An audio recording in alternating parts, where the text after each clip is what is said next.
अस्सलाम वालेकुम नाजरीन, दस्तक में खुशामदीद। मैं हूँ अम्मार यासिर। नाजरीन, मौजूदा हुकूमत के क़याम के बाद से अब तक कानून साजी की मद में अभी तक कोई कार्रवाई नहीं की गई कौमी असम्बली में, सिवाय इसके कि एक बजट पेश किया गया, सप्लीमेंट्री बजट पेश किया गया, वो मंजूर हुआ। उसके बाद से अब तक कोई कानून साजी नहीं की जा सकी। कायमा कमेटियां भी अभी तक नहीं बनाई जा सकी। इससे पहले पीएसी की सरबराही के हवाले से पाकिस्तान तहरीक इंसाफ और अपोजिशन जमातों के दरमियान एक डेडलॉक पैदा हुआ था, जो गुज़श्ता दिनों उसको जब शहबाज शरीफ साहब को ये ऑफ़र दी गई कि आप खुद आ जाएँ, पीएसी की सरबराही कर लें या अपनी तरफ से कोई अपोजिशन का मेंबर नॉमिनेट कर दें, तो उसके बाद उस पीएसी की सरबराही के हवाले से तो ये डेडलॉक ख़त्म हो गया। लेकिन दीगर कायमा कमेटियों के हवाले से अब एक बार फिर हुकूमत और अपोजिशन के दरमियान एक डेडलॉक की सी सूरत हाल नज़र आ रही है।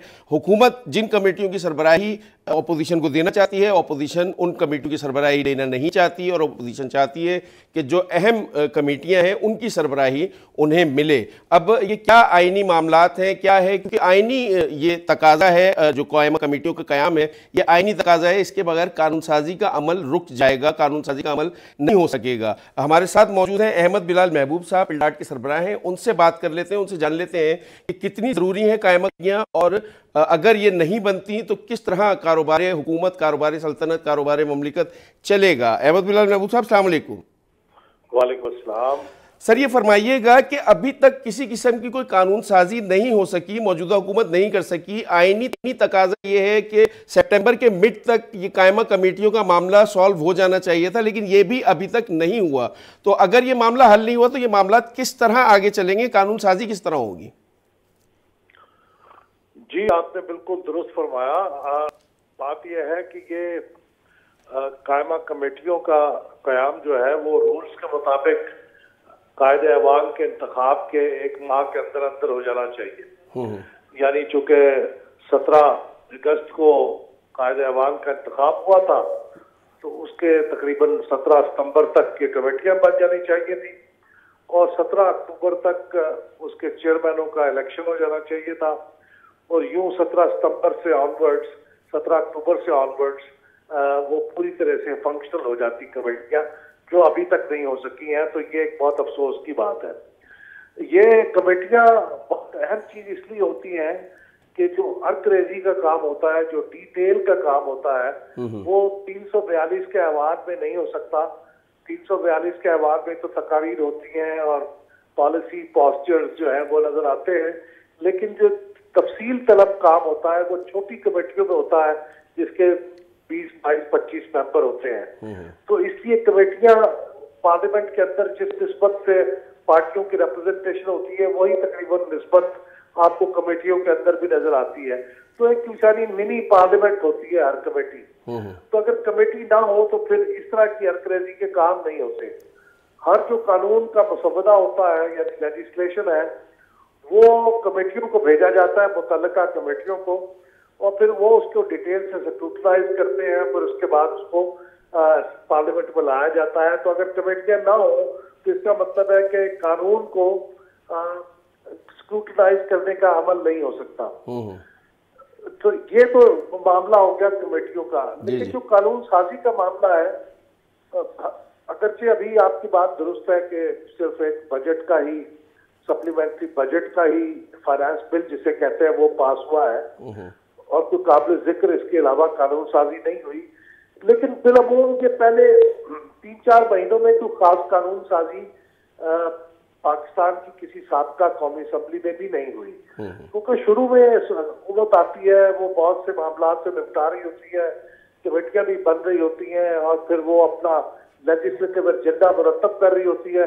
तो अमूमन ये 6 महीने के बाद कोई कानून साजी पेशा होती है। अभी आपने देखा होगा कि पिछले सेशन में 8 के करीब मसवदा है कानून, जो प्राइवेट मेंबर्स बिल्स हैं वो असेंबली में पेश हुए हैं, इंट्रोड्यूस हुए हैं, लेकिन सरकारी बिल कोई नहीं आया। तो मेरे ख्याल में अगले चंद माह में ये चीज स्पीड पकड़ेगी, क्योंकि हुकूमत को इसकी बहुत सख्त जरूरत होगी। वो जो रिफॉर्म एजेंडा लेके आई है उसके लिए कानून पास करने जरूरी होंगे, लेकिन ये होगा कुछ अर्से के बाद। और ये भी आपकी बात दुरुस्त है कि कमेटियों के ऊपर इस वक्त खैंचातानी हो रही है पब्लिक अकाउंट्स कमेटी का मामला तय हुआ है, लेकिन बाकी कमेटियों के मामला पे भी इख्तलाफात बरकरार है। लेकिन ये भी मेरे ख्याल में एक मामूल की चीज है। हुकूमत और अपोजिशन में इसके ऊपर एक खींचातानी होती है, क्योंकि अपोजिशन चाहती है कि इम्पोर्टेंट कमेटियां दी जाए और हुकूमत की ख्वाहिश होगी कि वो कमेटियां अपने पास रखे।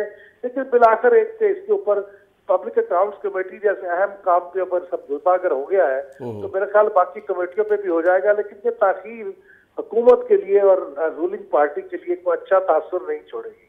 अच्छा सर, ये फरमाइएगा कि ये जो कमेटी की सरबराही है, ये किसको जाएगी, ये कौन तय करता है कि इस कमेटी की सरबराही अपोजिशन के पास जाएगी और इस कमेटी की सरबराही हुकूमत के पास जाएगी? क्योंकि कमेटी के अंदर जो मेंबरान होते हैं उनकी तादाद कितनी होती है और सरबराह जो होता है कमेटी का वो किस हद तक उस पर असरअंदाज हो सकता है? देखिए, 20 से 25 के दरमियान कमेटी के मेंबर्स की तादाद होती है। 22 अमूमन नेशनल असेंबली के कमेटियों के मेंबर्स की तादाद होती है। और चूंकि कमेटियों का इंतखाब कवायद के मुताबिक तो ये है कि उसके जो मेंबर हैं वही करते हैं, और जिस पार्टी की अक्सरियत होगी कमेटी के अंदर वो पार्टी अपना चेयरमैन मुंतखब कर लेगी। चूंकि हर पार्टी के अंदर रूलिंग पार्टी की अक्सरियत होती है, लिहाजा अगर ये तरीका इख्तियार किया जाए तो फिर हर कमेटी का चेयरमैन तो रूलिंग पार्टी में से होगा। और 2002 की जो असेंबली थी, 2002 से 2007 तक, उस असेंबली में यही सूरत हाल थी कि हर कमेटी का चेयरपर्सन जो था वो PMLQ से ही था, रूलिंग पार्टी से ही था। लेकिन चूंकि ये जमहूरी अच्छी रिवायत नहीं समझी जाती, तो फिर वो कुछ कमेटियों की चेयरमैनशिप अपोजिशन के हवाले की जाती है और वो उसका अपोजिशन को इख्तियार दिया जाता है कि उन कमेटियों का जो उनके हवाले की जाएंगी उसका वो चेयरमैन किसे बनाते हैं। तो अभी ये तय करना बाकी है कि कितनी कमेटियों की चेयरमैनशिप वो अपोजिशन को देंगे। जब वो ये तय हो जाएगा तो फिर वो अपोजिशन अपने मेंबर्स में से किसी एक को चेयरमैन मुंतखब करेगी। तो यूं एक इंतखाब, एक अरेंज्ड इंतखाब होता है, स्ट्रेट मेजॉरिटी का इंतखाब नहीं होता। लेकिन जो चेयरमैन होता है उसको ये नहीं होता कि तमाम इख्तियारात हासिल होते हैं और वो जो चाहे फैसला कर ले। फैसला तो कमेटी ने ही करना होता है। चेयरमैन को अलबत्ता कुछ प्रिविलेजेस होते हैं, जैसे कब कमेटी का इजलास बुलाना है, उसकी तारीख का तयन करता है। कोई सब कमेटीज बनानी है तो उसका फैसला कर लेता है। तो एक लिहाज से चेयरमैन को कुछ बराहत भी मिलती है, थोड़ा सा उनका जो अलाउंस होता है वो ज्यादा होता है, और फिर उनको एक गाड़ी भी मिलती है, एक ड्राइवर भी मिलता है, एक पर्सनल असिस्टेंट भी मिलता है, फिर एक ऑफिस भी मिलता है। तो ये कुछ बराहत मिलती है।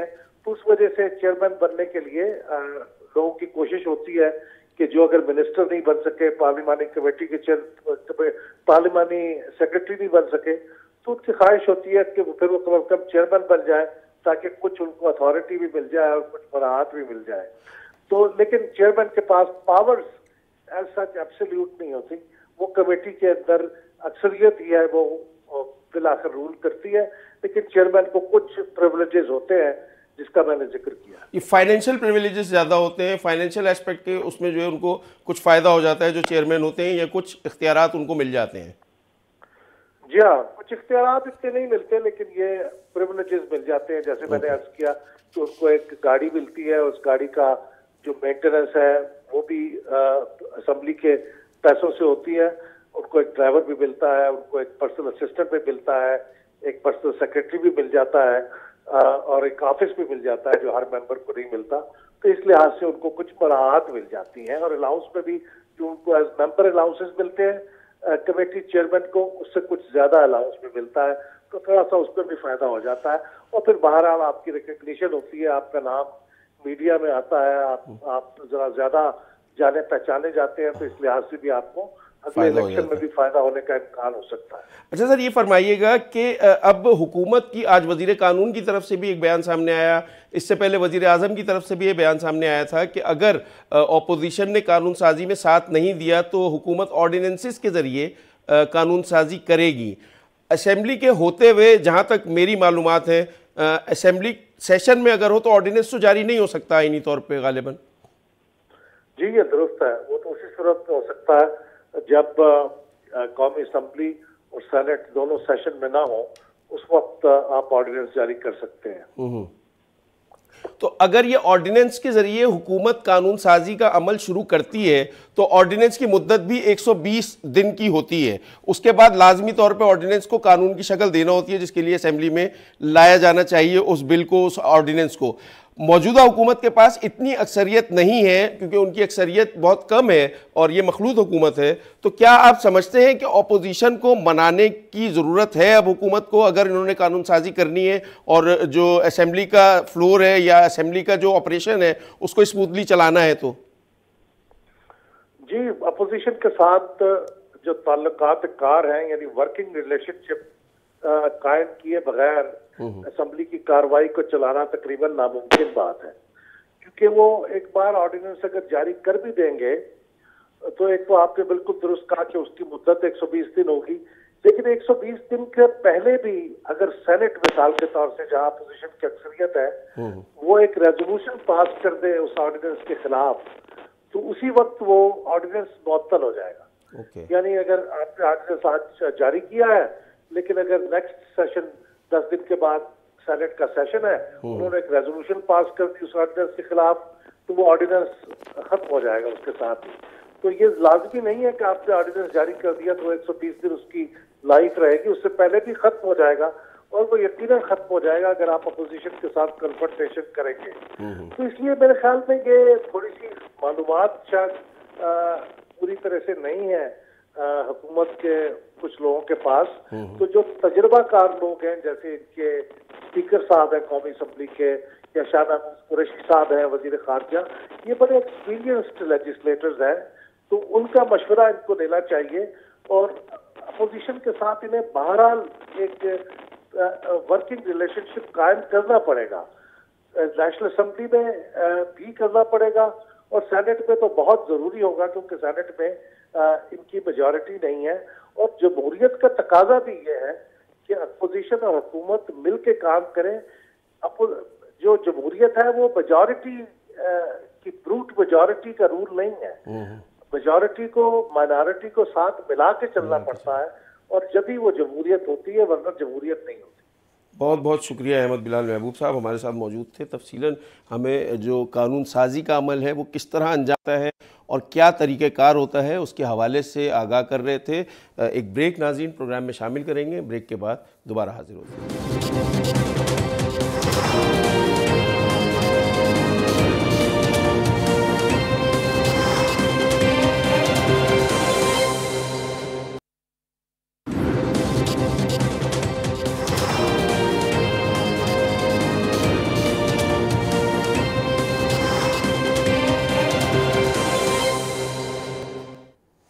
वेलकम बैक नाज़रीन। हुकूमत की जानिब से IMF की तरफ से जो शराइत पेश की गई थी, जो शराइत रखी गई थी पाकिस्तान को कर्ज़ मुहैया करने के हवाले से, उसकी तरफ एक कदम और आगे बढ़ता हुआ महसूस हो रहा है। फरवरी में सप्लीमेंट्री बजट पेश करने की तैयारियां की जा रही हैं हुकूमत की तरफ से, जिसमें PSDP में कमी की जाएगी और FBR के टैक्स अहदाफ में भी कमी किए जाने का इम्कान है, जबकि मिनी बजट में रेगुलेटरी ड्यूटीज़ जो हैं उनका भी इम्कान है कि वो भी लगाई जाएंगी। उसके अलावा IMF की तरफ से भी कुछ खबरें आई हैं। आज एलामिया भी एक जारी हुआ है जिसमें IMF की तरफ से ये कहा गया है कि पाकिस्तान के हुक्काम से बातचीत जारी है कर्ज़ों के हवाले से, और IMF के हुक्काम इस बात में दिलचस्पी रखते हैं कि जो कर्ज़े पाकिस्तान की तरफ से लिए गए थे, जो पहले कर्ज़े लिए गए थे, उनकी तफसीलात वो देखना चाहते हैं कि वो कर्ज़े कहाँ खर्च हुए। उसके अलावा साथ ही IMF की तरफ से ये बात भी कही गई कि अमेरिका की दिलचस्पी ये है कि कहीं जो कर्ज़ा IMF से लिया जाएगा वो चीन से लिए जाने वाले कर्ज़ों की अदायगी के लिए इस्तेमाल ना हो। अब ये मामला देखते हैं कि कहाँ तक जाता है। IMF की टीम अगले माह पाकिस्तान का दौरा करेगी। IMF के मुताबिक कर्ज़े देने या ना देने का फैसला IMF का एग्जीक्यूटिव बोर्ड करेगा। हमारे साथ मौजूद हैं आबिद सुलेरी साहब, माहिर मुआशियात हैं, उनसे जान लेते हैं, उनसे पूछते हैं कि क्या ये मामला कहाँ तक जाएगा और सप्लीमेंट्री बजट का जो मामला है उसको वो किस तरह देखते हैं। आबिद सुलेरी साहब, अस्सलाम वालेकुम। जी वालेकुम साहब।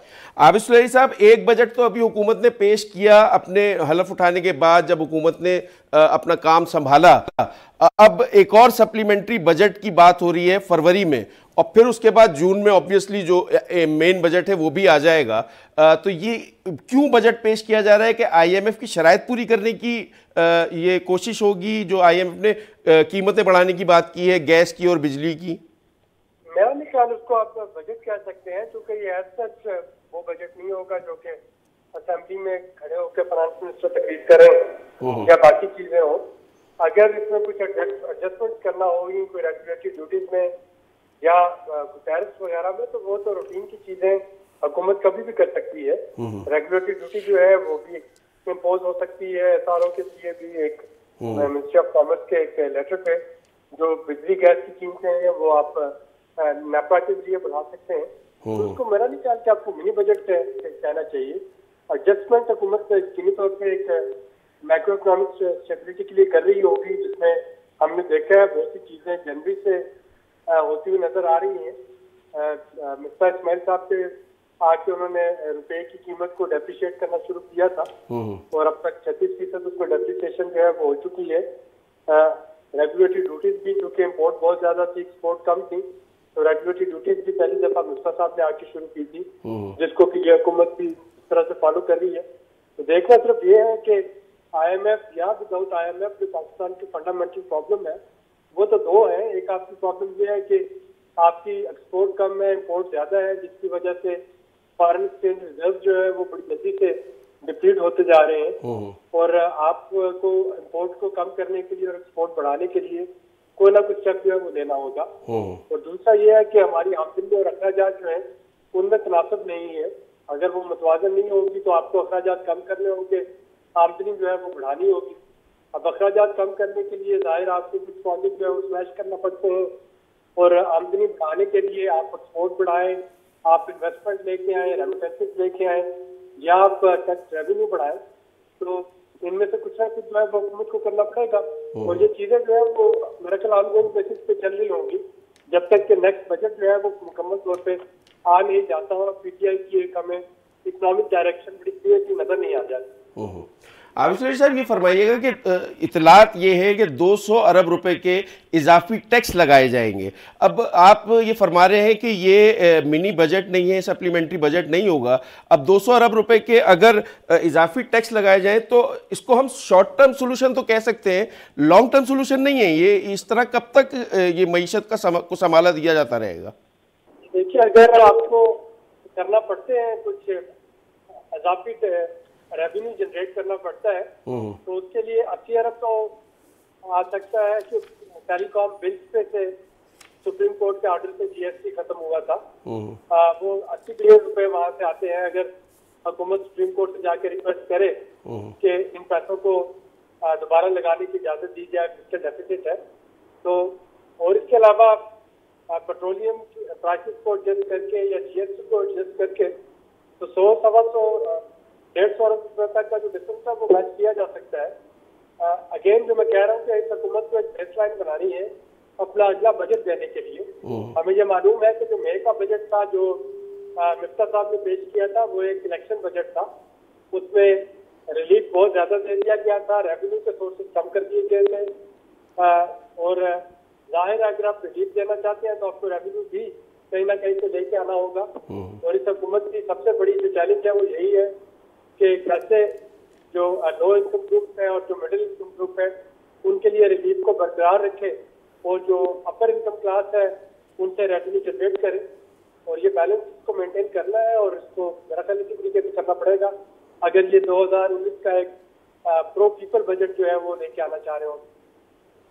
सर, आईएमएफ की तरफ से भी जो शराइत अब सामने आ रही हैं, जो पुराने कर्जे हैं उनके इस्तेमाल के हवाले से भी वो जानना चाहते हैं कि वो कर्जे कहाँ इस्तेमाल हुए। वज़ीर आज़म साहब अपनी इलेक्शन कैंपेन में ये बात फरमा चुके हैं कि कर्जे उतारने के लिए कर्जे लिए गए। तो आईएमएफ को किस तरह सेटिस्फाई कर पाएगी मौजूदा हुकूमत कि अब जो कर्जे लिए जा रहे हैं, और प्लस जो सीपेक के हवाले से, ये चाइना के हवाले से अमेरिका के तहफ़्फ़ुज़ात हैं कि चाइना के जो कर्जे हैं वो शायद पाकिस्तान अदा करना चाहता है आईएमएफ से कर्ज लेके, तो इस किस तरह सेटिस्फाई कर पाएंगे आईएमएफ को? देखिए, पहली बात तो ये है कि पाकिस्तान की इकोनॉमी की ऐसी कोई चीज नहीं जो IMF से छुपी हुई हो। पाकिस्तान एक एक्टिव IMF प्रोग्राम में था। आज 3 महीने के बाद IMF की टीम जो है वो पाकिस्तान में आती थी और उसके बाद पाकिस्तान की क्वार्टरली किस्त जो है वो रिलीज होती थी। 2016 के IMF प्रोग्राम के कंप्लीट होने के बाद भी वो पोस्ट प्रोग्राम मिशन पे आते रहे हैं और 18 में भी वो 2 दफा पाकिस्तान में आए, एक दफा इलेक्शन से पहले और एक दफा इलेक्शन के फौरन बाद, जब अभी मौजूदा हुकूमत ने उनको बुलाया था। तो कोई ऐसी डॉक्यूमेंट या कोई ऐसी चीज नहीं जो IMF के नॉलेज में ना हो। चाइना के साथ जो कर्जों की जहाँ तक बात है, चाइना के कर्जे और ये IMF के पास ये रिकॉर्ड मौजूद है कि अभी 2 साल तक कोई बड़ी रीपेमेंट चाइना की ओवरड्यू नहीं है। असल चीज जो है IMF पिछली हुकूमत को 16 वेवर्स उन्होंने दिए थे, क्योंकि उस वक्त पाकिस्तान और अमेरिका के ताल्लुकात बहुत अच्छे थे। अभी पाकिस्तान और अमेरिका के ताल्लुकात थोड़े से अनसर्टन है, लेकिन कल की जो मीटिंग हुई है अमेरिकन और तालिबान की, जिसमें पाकिस्तान ने एक रोल प्ले किया है UAE में, तो यकीनन अमेरिका को दोबारा पाकिस्तान की जरूरत है। और अगर जरूरत है तो आप देखेंगे IMF का स्टैंड जो है वो भी फ्लेक्सिबल होता आपको नजर आ रहा होगा। तो IMF जो है वो सिर्फ मॉनेटरी बॉडी, फंडिंग बॉडी नहीं है। IMF में अमेरिका के 16% शेयर है और अमेरिका वीटो पावर रखता है डिफेक्टो उसमें। तो ऑब्वियसली जो पाकिस्तान और अमेरिका के बाहमी ताल्लुकात है वो भी इस चीज को डिफाइन करते हैं कि IMF पाकिस्तान को कैसे ट्रीट करेगा। और हमें देखना होगा कि किस तरीके से हमारी फॉरेन पॉलिसी अनफोल्ड होती है या अमेरिकन फॉरेन पॉलिसी अनफोल्ड होती है पाकिस्तान की तरफ। तो अगर हम ये कहें कि अमेरिका सिफारती सतह पर अपने दीगर जो उनके सियासी मामलात हैं उसके लिए और IMF का कर्जा उसके साथ अटैच कर दिया जाए, तो अमेरिका अपने मुतालबात मनवाने के लिए IMF को एज ए टूल यूज कर सकता है। हाँ, बिल्कुल यूज कर सकता है। और इसीलिए पाकिस्तान को बहुत ज्यादा जल्दी नहीं है जाने की IMF के पास। और कोशिश की इस साल की जो माली साल की रीपेमेंट है वो हुकूमत पाकिस्तान ऑलरेडी अरेंज कर चुकी है। IMF के पास जाने में एक और जो कबाहत है कि IMF बहुत जल्दी में चाहेगी कि ये सारी रिफॉर्म्स जो है वो लेके आई जाए, और मौजूदा हुकूमत उसको अपनी पेस पे कर रही है। सिर्फ इसमें जो नुकसान हो रहा है वो इकोनॉमी अनसर्टन हालात में फ्लरिश नहीं कर सकती है। हमारी हुकूमत को जो चीज करनी है वो ये है कि फौरी तौर पे एक अनाउंसमेंट कर देनी चाहिए कि हम इस माली साल में IMF के पास जाना चाह रहे हैं या नहीं जाना चाह रहे हैं, ताकि इन्वेस्टमेंट आ सके, जो बाकी चीजें रुकी हुई हैं वो चलना शुरू हो जाए। आई एम श्योर कि इस वक्त पाकिस्तानी मईशत जो है वो इतनी स्ट्रांग है कि IMF के बगैर इस माली साल में कम से कम अगले 6 महीने गुजारा कर सकती है अपने। सर, आपने एक्सपोर्ट और इंपोर्ट के डिफरेंस की बात की, तो ये डिफरेंस बहुत ज़्यादा है, पाकिस्तान के एक्सपोर्ट और इंपोर्ट का डिफरेंस बहुत ज़्यादा है, और यही वो शायद की है कि अगर हम अपनी एक्सपोर्ट में इजाफा करें और इंपोर्ट में कुछ कमी करें, या अगर नहीं भी करते तो एक्सपोर्ट में इजाफा करें, तो मुआशी सूरत हाल बेहतर हो सकती है। तो मौजूदा हुकूमत की आपके ख्याल से कोई इस तरफ तवज्जो है, एक्सपोर्ट को बढ़ाने की कोशिशें की जा रही हैं हुकूमत की तरफ से? देखिए, एक तो आपकी एक्सपोर्ट रातों रात नहीं बढ़ती है, इम्पोर्ट रातों रात कम हो सकती है, और वो रेगुलेटरी ड्यूटी से कम होती है। जो इम्पोर्टेड चीजें जिन पे ड्यूटी लग जाती है, जब रुपए की कीमत कम होती है डॉलर के मुकाबले में, इम्पोर्टेड चीजें सारी महंगी हो जाती हैं। लोग इम्पोर्ट करना बंद कर देते हैं या इम्पोर्टेड इस्तेमाल करना बंद कर देते हैं, तो इम्पोर्ट्स में तो कमी आ जाती है। एक्सपोर्ट को पिक होने में टाइम लगता है। एक्सपोर्ट सिर्फ रुपए की कीमत कम करके नहीं बढ़ सकती है, उसके लिए quality of product, variety, value addition, ये सब चीजें भी चाहिए। और अगर एक कंसिस्टेंट पॉलिसी हो एक्सपोर्ट के लिए, जो कि मेरा ख्याल है नई ट्रेड पॉलिसी जो जल्द लॉन्च होने वाली है वो काफी एक्सपोर्ट फ्रेंडली होगी, तो अगर उस पर अमल दरामद किया जाए तो उसके लिए एक्सपोर्ट भी बढ़ जाएगी। तो ये जो अगला साल 2019 है, इसको मैं इकोनॉमी के लिहाज से एक टेक ऑफ ईयर के तौर पे देख रहा हूँ। ये 6-7 महीने अभी इनिशियल चैलेंजेस रहेंगे, लेकिन अगले माली साल में पाकिस्तान इक़्तिसादी तौर पे काफी बेहतर हालात में खड़ा होगा। अब आज आलमी बैंक ने भी सर एक रिपोर्ट पेश की है, उसमें भी उन्होंने कहा है कि बिजली की किल्लत की वजह से भी पाकिस्तानी मईशत को नुकसान पहुंचा है। अब मौजूदा हुकूमत अभी नई हुकूमत है, ऑब्वियसली अभी 3-4 महीने हुए हैं इस हुकूमत को आए हुए, तो कई फ्रंट हैं जिन पे इस हुकूमत ने काम करना है, जिसमें बिजली का भी एक बहुत अहम मामला है। तो अगर अब 2015 का उन्होंने बताया कि $17.5 अरब का नुकसान हुआ है पाकिस्तान को, 2016, 2017, 2018 में कितना नुकसान हुआ इसके हवाले से अभी तक तो नहीं पता, लेकिन ये भी तो एक मसला है, इसको भी इनको करना है कवर। अब बिजली का भी मामला है, वो जो सर्कुलर डेट है उसका भी मामला इस हुकूमत के सामने है। इन सब मामलात में ये कैसे आप समझते हैं, जो आप फरमा रहे हैं कि 2019 में इक्तिसादी सूरत हाल पाकिस्तान की बेहतर होगी, तो क्या आप समझते हैं कि 1-1.5 साल में ये हुकूमत इन तमाम मामलात पर काबू पा लेगी? अगर हुकूमत काबू नहीं पाएगी तो हुकूमत में नहीं रहेगी। यकीनन हुकूमत चंद वादे करके आई हुई है और वो वादे यही है कि पाकिस्तान की इकोनॉमी को ओवरऑल करना, जिसमें बेस का बढ़ाना शामिल है, जिसमें इन लॉस मेकिंग इदारों को रिफॉर्म शामिल है, जिसमें रेवेन्यू बढ़ाना शामिल है। तो ये सारी चीजें हुकूमत को करना होंगी। अगर जून 19 का बजट जो है वो हुकूमत अपने मंशूर के मुताबिक नहीं लेके आती तो ये हुकूमत का एक बहुत बड़ा फेलियर होगा। और मेरा नहीं ख्याल कि ये हुकूमत इतनी जल्दी फेलियर एक्सेप्ट करेगी। यकीनी तौर पे जून 2019 का जो बजट होगा ये एक काफी ऑप्टिमिस्टिक और पॉजिटिव बजट होगा, स्पेशली बिजनेस फ्रेंडली होने के नाते। तो जब आपके एक्सपोर्ट और बिजनेस जो है इनमें इम्प्रूवमेंट आ जाएगी, जब आपका एक तशख़्ख़ुस जो है बेहतर हो रहा होगा। अभी अगर ब्रिटिश एयरवेज अपनी परवाजें पाकिस्तान के साथ शुरू कर रही है तो इसका मतलब ये है कि ब्रेक्सिट के बाद यूके को भी अपने रीडिफाइंड पार्टनर चाहिए, जिसमें पाकिस्तान के लिए बहुत बड़ा पोटेंशियल मौजूद है। इस वक्त राइट अपॉर्चुनिटीज आ रही है। अब ये हम पे है कि हम उनका फायदा कितना बेहतर उठाते हैं, और अगर हम फायदा उठा रहे हो तो कोई शक नहीं कि पाकिस्तान की इकोनॉमी बेहतरी पे आ जाएगी। बहुत बहुत शुक्रिया आबिद सुलेरी साहब हमारे साथ मौजूद थे। तफसीलन हमें जो मुआशी सूरत हाल है उससे निकलने का उन्होंने कुछ हल भी बताए और ये भी बताया कि क्या तरीके का हो सकता है पाकिस्तान की मईशत में। इस उम्मीद का भी इजहार किया उन्होंने कि 2019 तक इक्तिसादी सूरत हाल पाकिस्तान की बेहतर होगी। कुछ अच्छी खबरें भी आ रही हैं ब्रिटिश एयरवेज़ के हवाले से भी।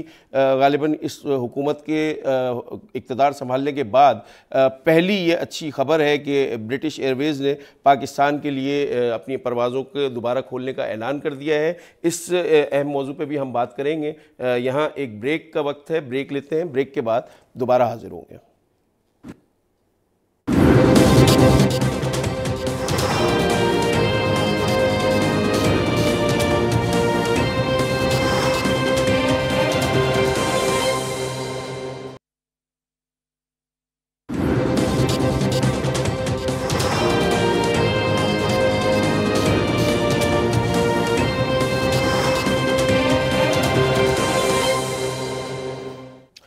वेलकम बैक नाजरीन। पीटीआई की हुकूमत आने के बाद ये पहली अच्छी खबर, अभी हमने ब्रेक से पहले भी जिक्र किया, ब्रिटिश एयरवेज़ ने अपनी परवाज़ें, अपना ऑपरेशन पाकिस्तान के साथ बहाल करने का फ़ैसला किया है। एक दहाई कबल पाकिस्तान में जो अमन व अमान की सूरत हाल थी उसको मद्देनज़र रखते हुए ये उन्होंने ऑपरेशन अपना बंद कर दिया था पाकिस्तान के साथ। अब हफ्ते में 3 परवाज़ें चलेंगी इस्लामाबाद से लंदन के दरमियान, लेकिन ये मामला अगले साल जून के अंदर स्टार्ट होगा। ये ऑपरेशन जून में इसका आगाज़ होगा। बहरहाल ये एक अच्छा फ़ैसला है, इस मौजूदा हुकूमत के हक़ में है और मौजूदा हुकूमत की तरफ से जो कोशिशें की जा रही हैं उसमें ये एक बेहतर चीज़ नज़र आई। जो इक्तिसादी इसके पाकिस्तान की जो इक्तिसादी सूरत हाल है उस पर भी काफ़ी मुस्बत असर पड़ेगा। बैरूनी सरमायाकारी के हवाले से भी बहुत मुस्बत कदम है ये। और जो बैरूनी सरमायाकार हैं जो पाकिस्तान से कैपिटल फ़्लाइट हो चुकी है उसके भी वापसी के इम्कानात हैं। जो बैरूनी सरमायाकार हैं उनका एतमाद भी इस ब्रिटिश एयरवेज़ के इस फ़ैसले से यकीनी तौर पर बहाल होगा। हमारे साथ मौजूद हैं air vice marshal retired Sajid Habib साहब, फॉर्मर डीजी हैं सिविल एविएशन अथॉरिटी के। उनसे जान लेते हैं, उनसे पता मालूम करते हैं कि इस ब्रिटिश एयरवेज़ की परवाज़ें बहाल होने से पाकिस्तान को कितना फ़ायदा होगा। अस्सलाम वालेकुम साजिद हबीब साहब। जी वालेकुम अस्सलाम। साजिद हबीब साहब, ये फरमाइएगा कि एक दहाई कबल ब्रिटिश एयरवेज़ ने अपने ऑपरेशंस ख़त्म किए, उसके अलावा भी कई बैनुल अक़वामी फ़ज़ाई कंपनियां थीं जिन्होंने पाकिस्तान के साथ अपने ये ख़त्म किए थे ऑपरेशंस, लेकिन अब ब्रिटिश एयरवेज़ वापस आ रही है। क्या समझते हैं आप, कितना फ़ायदा होगा पाकिस्तान को मुख्तलिफ चीज़ों में? जी, मेरे ख्याल में ये बड़ी खुशाइंद खबर है और जो पिछले 1-2 साल में हमारी सिक्योरिटी, जो हमारी दाखिली सिक्योरिटी की सूरत हाल बेहतर हुई है, ये उसी का शाखसाना है। और इसका न सिर्फ ये कि हमारी जो ट्रेवल है यूके के और पाकिस्तान के दरमियान उसके ऊपर फर्क पड़ेगा, बल्कि जो जैसे आपने कहा कि जो बाकी एयरलाइंस हैं उनको भी एक पॉजिटिव सिग्नल जाएगा कि पाकिस्तान में हालात अब बहुत बेहतर हैं और इस काबिल हैं कि ये तमाम एयरलाइन दोबारा से अपने ऑपरेशन शुरू कर सकें। क्योंकि देखिए कराची जो है बुनियादी तौर पर स्ट्रेटेजिकली जो हमारा रीजन है ये साउथ एशिया और यूरोप को कनेक्ट करने में ये हमेशा से बेहतरीन रूट रहा है। तो ये बहुत पॉजिटिव इम्पैक्ट होगा इसमें। मैं समझता हूँ कि पीआईए को भी एक तरह से कम्पीट करना पड़ेगा क्वालिटी ऑफ सर्विस में और किरायों में, और जो वर्कलोड है जो मैं समझता हूँ कि उस पॉइंट ऑफ व्यू से देखा जाए तो बहुत ज्यादा जो डोमेस्टिक हमारा जो हमारा पाकिस्तानी पैसेंजर जो यूके की या यूरोप की तरफ ट्रेवल करते थे और उनको मिडिल ईस्ट के थ्रू जाना पड़ता था, उनके लिए एक डायरेक्ट रूट मिल गया है। तो मेरे हिसाब से बहुत ही अच्छी खबर है, बहुत खुशाइंद है। तो उम्मीद है कि बाकी एयरलाइंस फॉलो करेंगी। सर जो बाकी अब जो पाकिस्तान में जो इंटरनेशनल एयरलाइंस थी जो पीआईए के अलावा एमिरेट्स है या इत्तेहाद एयरलाइंस है, इनकी बहुत ज़्यादा मोनोपोली सी कायम हो गई थी। तो आप समझते हैं कि ब्रिटिश एयरवेज के आने के बाद उसमें कुछ कमी होगी और कुछ मज़ीद कंपनीज आएंगी और पाकिस्तान को कुछ फ़ायदा होगा, पीआईए को भी स्पेशली इससे फ़ायदा होगा? जी बिल्कुल। देखिए पीआईए को तो अपने आप को बेहतर करना पड़ेगा कम्पीट करने के लिए, लेकिन मैं समझता हूँ कि इसका इम्पैक्ट जैसे आपने कहा जो एमिरेट्स और इत्तेहाद या कतर, ये एयरलाइन जो यहाँ से हमारा यूरोप का और वेस्ट का सारा पैसेंजर उठा के लेके जाती थी, उनके ऊपर इनको फर्क पड़ेगा। बिकॉज देखिए आप ट्रेवल करना चाहते हैं यहाँ से लंदन के लिए या मैनचेस्टर के लिए, तो आप प्रेफर करेंगे कि डायरेक्ट फ्लाइट आपको मिले, जो आपको अभी तक सिर्फ पीआईए प्रोवाइड करती थी, लेकिन उसकी कैपेसिटी अभी अनफॉर्चुनेटली इतनी नहीं है। तो ये जिनको स्टॉप ओवर करना पड़ता था दोहा में, अबू धाबी में या दुबई में, दे विल डेफिनेटली प्रेफर कि हम डायरेक्ट फ्लाइट के ऊपर वहां पे जाएं। और इसी तरह आगे नॉर्थ अमेरिकन साइड पे भी जो पैसेंजर जाता है, दे विल प्रेफर कि उनको एक स्टॉप ओवर मिलता है, ब्रेक जर्नी मिलता है, तो वो लंदन में या मैनचेस्टर में मिले। तो डेफिनेटली इनके ऊपर फर्क पड़ेगा। और सर जो दीगर जो अगर ये शुरू हो जाती हैं दीगर, जैसे KLM है, लुफ्थांसा है, इन्होंने भी बहुत अरसा, या पैन अमेरिकन जो है उन्होंने भी बहुत अरसा कबल पाकिस्तान से अपने ऑपरेशंस ख़त्म कर दिए थे, तो अगर वो भी आ जाते हैं तो ये तो बैरूनी सरमायाकारी में भी आप समझते हैं कि इजाफा होगा, और साथ साथ जो पाकिस्तान को मॉनिटरी बेनिफिट्स मिलेंगे और पाकिस्तानी अवाम को कम से कम फ़ायदा होगा, एक सेहतमंद कारोबारी मुखासमत होगी तमाम कंपनियों में और कुछ टिकट्स भी सस्ते हो जाएंगे। जी बिल्कुल। जितनी ज़्यादा मार्केट में हमारे पास हमारे पैसेंजर के लिए अवेलेबल होंगी एयरलाइन, तो उनको कंपेटिटिव रहने के लिए अपनी प्राइसेस को नीचे करना पड़ेगा। अभी तो मोनोपलाइज किया हुआ है। हमारी अनफॉर्चुनेटली अपने जो डोमेस्टिक कैरियर है इनकी इतनी कैपेसिटी नहीं है इंटरनेशनल ट्रेवल की।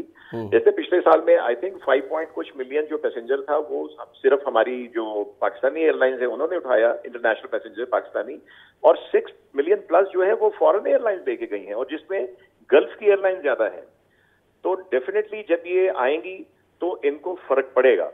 पीआईए को कम्पीट करना पड़ेगा, लेकिन उनको पीआईए को ब्रिटिश एयरवेज से कम्पीट करना इतना मुश्किल नहीं होगा, और उसका हिट भी मेरे हिसाब से जो पड़ना चाहिए वो ये जो गल्फ की एयरलाइन है इनको पड़ेगा, क्योंकि जिनको उनकी गवर्नमेंट सब्सिडाइज करती है। ब्रिटिश एयरवेज को उनकी गवर्नमेंट सब्सिडाइज नहीं करती। वो हमारी पीआईए के साथ अगर चलेगी तो अच्छी सर्विस देगी तो पीआईए दोनों फ्लरिश करेंगे, और बाकी एयरलाइंस का इंसेंटिव भी होगा।